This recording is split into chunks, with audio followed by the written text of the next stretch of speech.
3, 2, 1. This is Chargers Unleashed podcast. Here are your hosts, Dan Wolkenstein and Jake Hefner.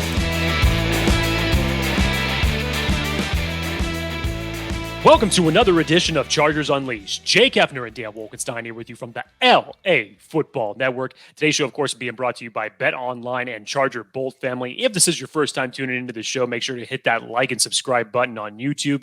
You can also find us on Facebook, Twitter, Instagram, Spotify, and Apple Podcast. Dan Wolkenstein. We're now in the midst of training camp, my friend. 3 days in the books. Chargers Unleashed had boots on the ground as Dan Wolkenstein was at practice today. I got to live vicariously through all of Dan's updates. He was there early, had a very nice perception of what was going on. He's going to have plenty of updates for us. Dan, it's kind of been an interesting 3 days of practice thus far. The bulk of everything, we were there on day one, and definitely the story was the defense was getting after it, and it didn't change that much on day two. It seemed more emphatically that the defense was getting after it, and today had a little bit more of a balanced attack on it a little bit. So I don't think the offense is liking this anymore. They're trying to get their wins back against this revamped Chargers defense. 100%. So much to get into today. Today was actually a very insightful day at training camp. Day 3, Friday. Exciting times. Got a whole bunch to cover today. We're going to go into the Brandon Staley and the Austin Ekeler press conferences, which alluded to some of those things that you're talking about, Jake, especially with regards to the offense actually kind of fighting back for once and taking it personal to go after the defense. We're going to talk about some of our key takeaways on offense, special teams, on defense, some of the key player things that we saw on 11-on-11s, on personal drills, some of the kind of the anecdotes that I was able to get for us in some of the drills or off-script things that I was able to hone in. But Jake, you know what the deal is. Of course. How could I forget? Let's pay the bills. Little to-do list. Okay. Is there any sort of like I don't know? Is there sort of wager on which corner is going to make this roster as like CB6? I really like how you're trying to do this segue with just making the betting aspects here. We got this. And the only reason that I wouldn't take that bet is because it's fierce right now. I mean, who the hell knows at this point with how many pass breakups have happened, with how many guys have actually stood out from the younger competition on this team thus far. It's way too early to tell. So anyways, back to the business at hand. Bet Online is the fastest and easiest way to wager on all of your favorite sports contests and events. With the first to market odds and lines, find reviews and news for every league, including Major League Baseball, NFL, NBA, NHL, combat sports, esports, and even golf. Woo, that took a breath right out of me trying to get through that sentence. Bet Online continues to be the top online resource for all of your sports information, from inline betting, props, and futures. Head on over today or use the mobile device to join today to make your first sports bet. Use our promo code BELIEVE50. That's BLEAV50 to receive your 50% welcome bonus on your first deposit. Bet Online, where the game starts. Jake, last thing. Folks, be a part of the show. We're welcoming you in as many times as you'd like to call in or text in. You can always give us a text at 31032. Use the code UNLEASHED. And from there, you'll be able to ask us whatever questions you want. Or call the Chargers Unleashed hotline, 323-374-5651. Questions you may have during training camp, leading up to the regular season. You name it. Let us know your takes, your predictions, how you're feeling. Be a part of the show. You're one of us Chargers fans, so let's all enjoy. I feel like this is the perfect time of year for the Chargers Unleashed hotline because, trust me, Dan and I are not blind on Twitter. We see not everything, but we see a lot. So I feel like this would be just a perfect avenue that whatever things are on your mind, and trust me, I've seen it. It's a lot. Whether it's emotional, mindset, just asking for a take. There are some people out there that deserve the way hot takes, cold beer type of, mindset. But 25% off LAFB Network shop. Let's make it interesting because I want to actually hear some of these. I want to hear these opinions beyond the keyboard. So I would love to hear some of these. So utilize the Chargers hotline. Dan just gave you the number. We'll try to get into those coming into next week. So, Jake, day 3, we got to hear from Brandon Staley and we got to hear from Austin Ekeler at the podium afterwards. Why don't we start with Austin Ekeler?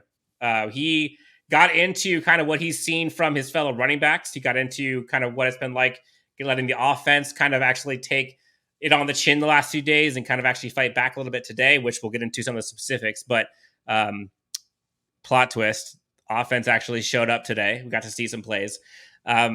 Austin Ekeler kind of talked about how like he/they take it personal when you see a defense playing that well in comparison to you and you not clicking as fast as they are. He talked about kind of the RB room, talked about the guys like Marks and Roundtree and Spiller and Kelly, all of them, and how well they're doing so far. Again, long way to go. He talked about it being more important to see how it looks when pads come on. But Ekeler, always great at the mic, and he is very insightful, very good with his answers. What do you have in terms of takeaways? I mean, I liked the aspect of taking it personal, but it was also, it was similar to Keenan Allen's quote yesterday when he was basically just saying like, hey, he was humble enough to say, hey, we got our asses kicked today. But when you think about that, if you really go back to the Achilles heel of this team last year, what was it? It was the defense. This offense, it's been on display for what they have been able to put up last year. It was very productive. Obviously not in some people's minds, but it was still very productive. And this is what you would expect after all the additions that you had on defense. Again, we're talking about a revamped defensive line with the likes of Sebastian Joseph Day, Austin Johnson, Morgan Fox, Khalil Mack. You're talking about an addition of Kyle Van Noy that for the time being is playing in the middle linebacker next to Drew Tranquil. You're talking about additions of J.C. Jackson, Bryce Callahan. 3 of your draft picks alone were in the secondary with JT Woods, Dean Leonard, and Jasir Taylor. There is a lot of new faces that people have had no experience on this offense going up against. A majority of them have not. So when you see this team coming out like this, I love this. I love that the defense has basically started it off with a mentality of, we got this. We're owning you. And you knew that wasn't going to stand for a long time. You knew that the offense was going to get their feet underneath them at some point. So for Austin Ekeler to acknowledge this, and he was talking about, there's some big bodies in the middle. I even like, Dan, how he compared the differences in defenses that they had under the Anthony Lynn era compared to the Brandon Staley era, where he basically just said, those dudes are a lot bigger now, essentially. So they have definitely gained girth in the middle. That is for sure. So this is the type of aspects of practice that I want to see. And just think about it. Why would you not want this offense getting their iron sharpened by this defense? When it gets time to the regular season, that's the best way in camp to be. And I know some people are trying to blow it up and say that the Chargers don't have speed or that this is concerning, this, that, and the other. Guys, we're talking about non-padded practice here. Talk about top 5 offense. Chill. You're going to have wins and losses throughout the next 2 weeks, essentially, and especially throughout preseason. You're going to see it. You're going to get wins and losses both defensively and offensively. So just take your takes here. Just have to be with a simple grain of salt. Short story is the defense has won a majority of the practices this week. The offense is not going to let that stand, I guarantee you. So there's no reason to be freaking out when you hear some of these things. Give praise on the players that are actually going out there and making defensive plays. 100%. Austin Ekeler kind of talked about, I think there's a question that was asked by the pool around kind of like what advice do you give to the running backs? He kind of mentioned how important that special teams aspect is going to be for them and how important it was for him. And that's kind of where he put all of his eggs when he was trying to make this team. He talked about kind of how he sees himself performing. He said it's kind of interesting hearing him kind of humanize himself. He mentioned that he kind of messed up at the beginning, and the whole rest of the day he was trying to make sure that everything was perfect. It was refreshing just to kind of see him talk about year 2 in the scheme, talk about kind of the familiarity, how much easier it was to kind of pick up. Talked about just how good Justin Herbert looks. But again, no real surprise there. Justin's just fine. And then after Ekeler, head coach Brandon Staley came up there and had all kinds of stuff to say about this Chargers team. Talked about the addition of Gerald Everett and how refreshing it has been for him to be on this team. Talked about kind of his toughness and his willingness to block, which I think which he felt a lot of people aren't necessarily aware of. Talked about Mark Webb and what it's like having him back on the squad. Talked about Justin Herbert being a leader and picking up right where he left off. And he talked about kind of that offense kind of coming back. And he mentioned that the offense came out and actually delivered early in the first period. And then after that, kind of set off high-level football for the rest of the practice. And so I think he mentioned that he enjoyed kind of seeing that, and it kind of put a show on for the fans. And by the way, shout out to the Chargers fans coming to Jack Hammett. That place was booming today. Multiple players talked about kind of the vibe there and talked about the energy that was brought by them, and it makes them kind of raise their game. So shout out to you guys. You guys are helping them. Definitely noted by the team. Brandon Staley talked about a lot of things.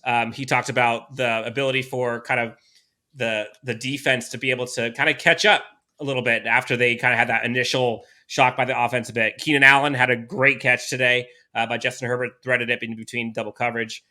Talked about kind of having Super Bowl experience on the roster and how important that is. And he was also kind of real, Jake, when he was asked about kind of this defense. And, last year, this defense was a weakness. And he says, and I do not expect that to be the case this year. I'm surprised it's throughout all that, because obviously that's a lot to unpack from Brandon Staley's comments there. You didn't once bring up the Derwin James situation, but obviously everybody knows what the Derwin James situation is. And long and short of it is basically there is no update on it. He basically told everybody to still just be patient with the process as part of the NFL. I don't think there's any expectations from either side that anything is not going to get done come the beginning of the regular season. But for the mere fact that Derwin's out there, he's still talking with the guys. Obviously, that's important. Dan, getting to the defense, because I noticed this again from one of the first pictures that you tweeted from camp, and this is more specifically just in the thoughts of from Coach Staley to Kyle Van Noy. The first day of practice we were there, they're out there on the field doing stretches. Brandon Staley's right in Kyle Van Noy's ear for essentially the entire stretch period. It looked like it was the same thing today with the first picture that you snapped out there today. And again, Brandon Staley's comments on Kyle Van Noy, I guess they were basically saying, with the Kenneth Murray situation, how valuable is it to have someone of his veteran experience in that position? And he's basically just said, quote, I think that he is capable of so much, fortunate for us that he can play so many different places. This guy is really special.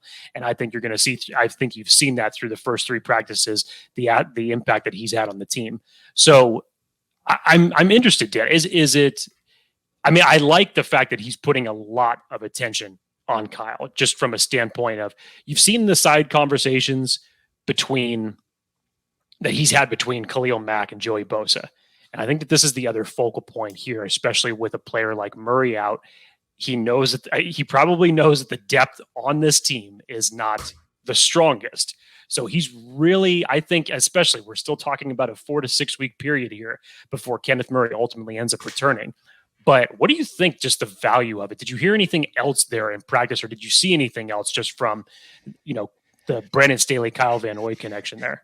Yeah, I don't know necessarily as much of a Brandon Staley, Kyle Van Noy, but I did see Kyle Van Noy talking to Give Smith a hell of a lot during individual drills, where literally it was the rest of the linebackers kind of warming up, doing their thing. And him and Give Smith must have had 10 minutes where they were just chatting about different coverages, different schemes, different things to look out for. And he was really kind of picking his brain, and they were kind of going back and forth, which is kind of fun to hear. I do think that they're going to lean a lot on Kyle Van Noy, both from an experience perspective as well as just from a leadership perspective.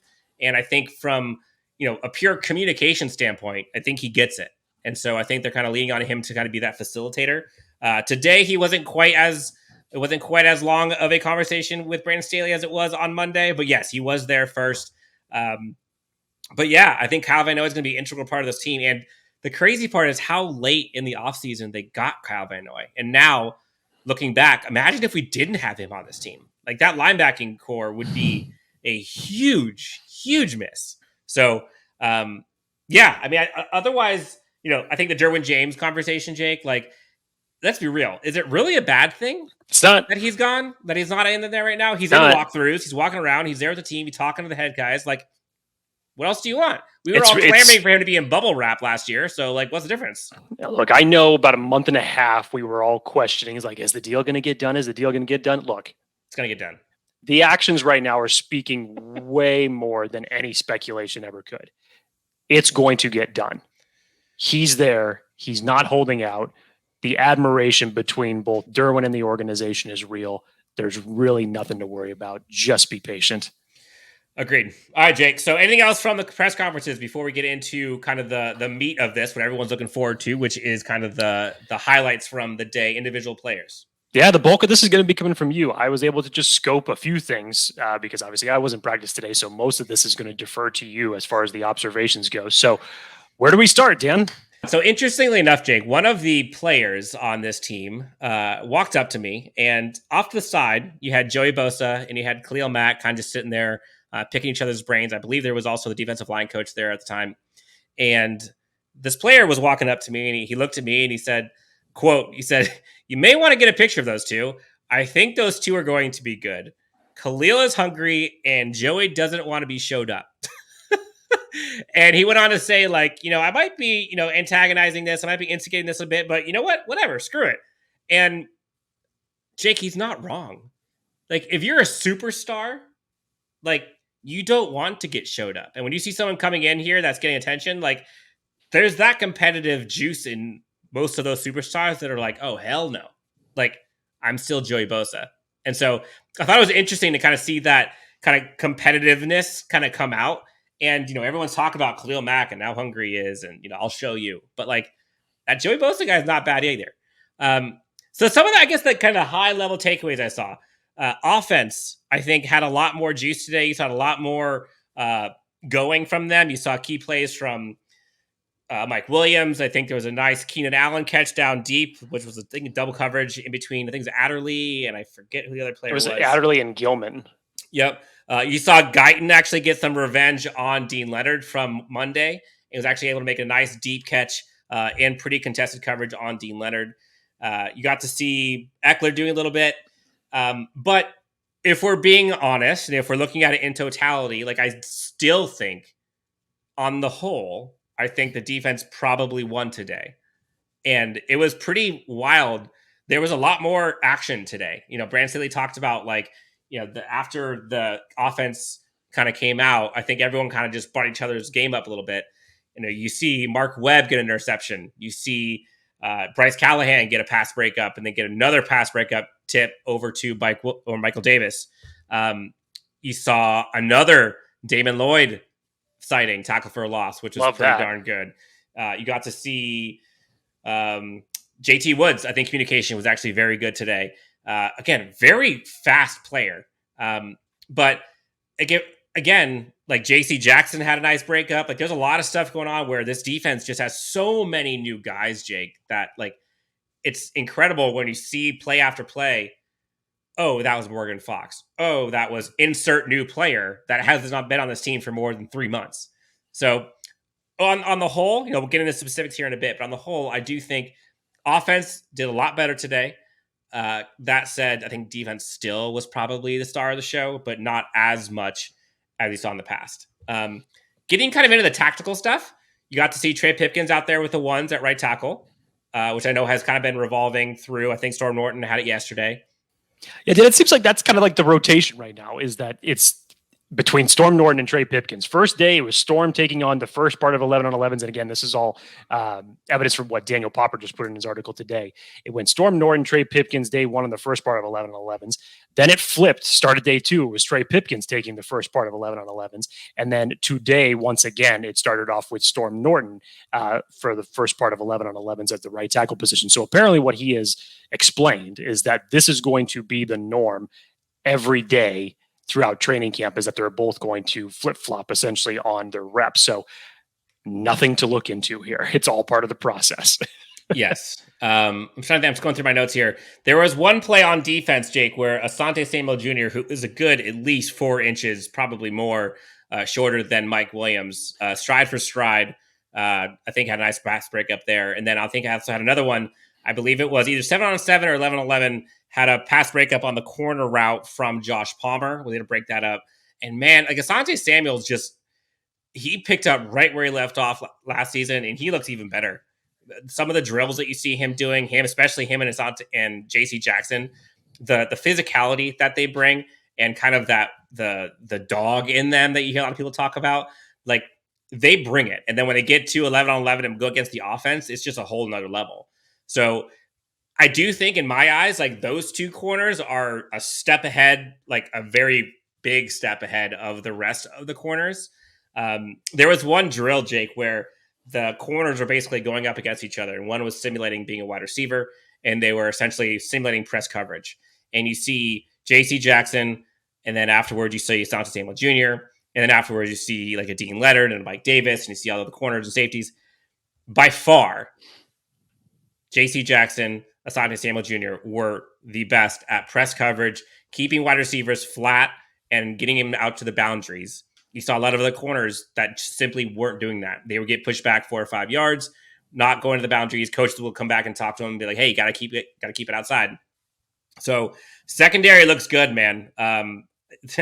It's wild to see Bryce Callahan, J.C. Jackson, Asante Samuel Jr. now healthy. You got Jazir Taylor, Dean Leonard, Brandon Sebastian, all these guys, Mike Davis, who's like now all of these guys are in the fold. And the interesting part, Jake, is on defense, though, you know what name no one's talking about right now? Which is not a good sign. Jerry Tillery. Not one word has been talked about Jerry Tillery that I have seen in 3 days. And for someone who is a former first-round pick, someone who's trying desperately to make this squad, that doesn't bode well. Like, there is a real possibility that he does not make this team. Or at least there should be a real possibility that he does not make this team. I know people are like, no, he's a lock. I don't think he is.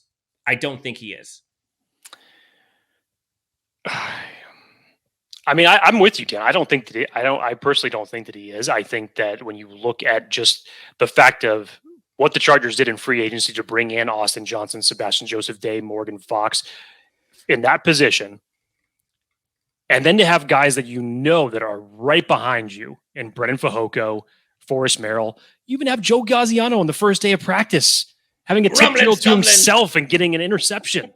I mean, this defensive battle on essentially all three levels is a ridiculous amount of competition right now between players that have been here, between free agent acquisitions, between draft picks, and guys that are literally on the roster bubble.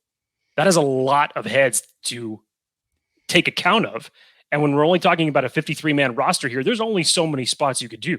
So to Dan's point, as far as the expectations go for Jerry Tillery being a former first-round pick, Dan, right now, the best scenario that I could say that is working in his favor is the experience in the system, the fact that the Chargers spend a first-round draft pick on him, and if their intention is to only use him in passing situations from the interior, that can be it. Other than that, they have Morgan Fox. Yeah, exactly. So, I mean, right now, you would not expect Jerry Tillery to be coming in as your starter in the front three. You shouldn't be. And that would be a message.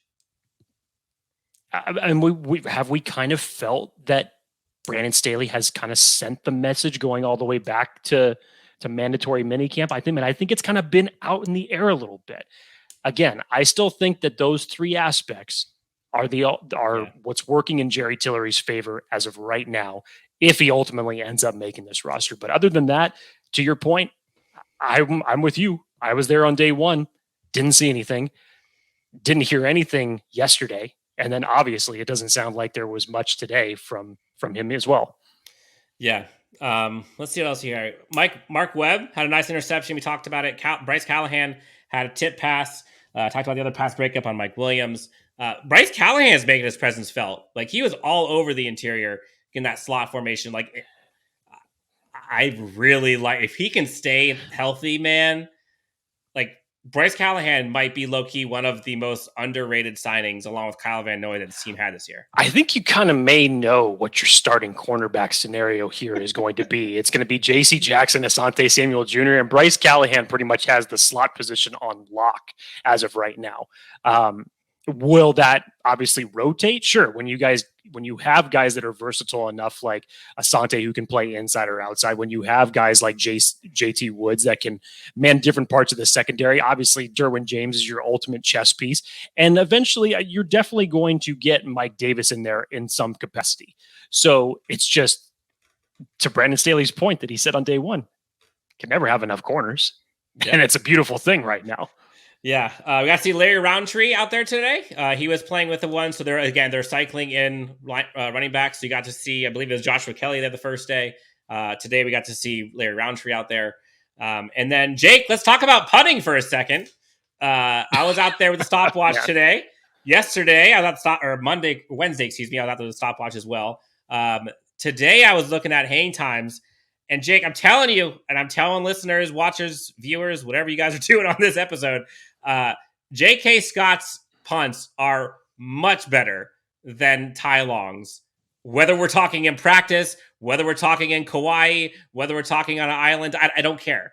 Like, his punts are higher. His punts are going to go faster in terms of when they're coming off than his predecessor. And look, the entire day is practice, right? So, like, who knows what happens when, he's got 11 guys barreling down on him. But, like, in theory, you would think special teams roster is better, so he should be having better blocking ahead of him.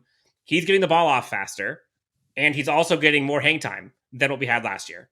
So I think I clocked in, like, multiple. I think it was at least 3 that I clocked at 4.7 or higher on the hang time, which I think someone had mentioned, it was like 4.1 was what Ty Long was getting last year. So, like, that's like almost a second that you're getting better. So I think that's going to make kind of a big deal in terms of, it's not just Ty Long that was a problem last year. It's not just the blocking that was an issue last year.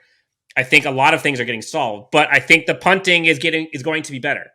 And you're seeing it. I mean, some of those moonshots that J.K. Scott's hit, I'm like, dang. I don't know if anybody's excited about punting, but, like, I was watching it and I was like, you could tell a difference.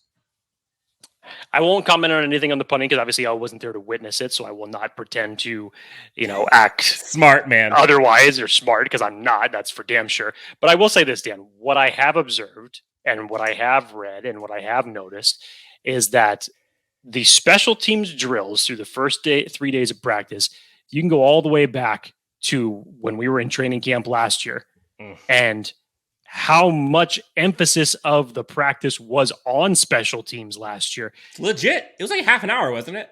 It felt like it was way too long that they were spending on some of these practices. And so now from what you've seen from Ryan Fitkin, and apparently the special teams drills are being very efficient. The practices have been quicker. If you listen to the mic'd up from Brandon Staley, he's going around to like 3 of his different coaches saying, man, that was really fast. We got to work on getting more plays in. We're like 3 minutes early from ending practice. We could get a couple more plays in.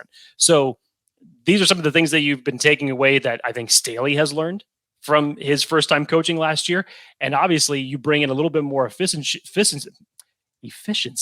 from Ryan Fitkin for the fact of how long he's been in the special teams world. I think you could already see is starting to pay off dividends very well. Yeah, we talked about the wheel route from Isaiah Spiller. I think it was on 11-11s where he caught it deep down the field. But I'm telling you, if that was a real game and Nazir Adderley was able to hit him like that, it looked dangerously like that would have been a collision. There's no way that wouldn't have been an injury or a foul. Like that, it was just the angles that those two were going at each other. Like you could tell that Nazir Adderley was just like hyped. I will say Nas looks quick. Nas looks quicker in anticipation than I think he has looked to me at practice last year. I think you heard Coach Staley talk today about how they think he's kind of gotten a better step this year. He's grown. I think you're seeing it. So, man, look, I'm not worried about the offense. People want to talk about the speed. People want to talk about them not showing up the first 3 days. Like that's pretty common when it comes to training camp. Let's wait till the pads come on. But I do think that there is a story brewing with this defense, with specifically the secondary and the addition of Khalil Mack. Like there's a lot of things that happen, but that secondary is surreal, and Khalil Mack is an absolute game wrecker.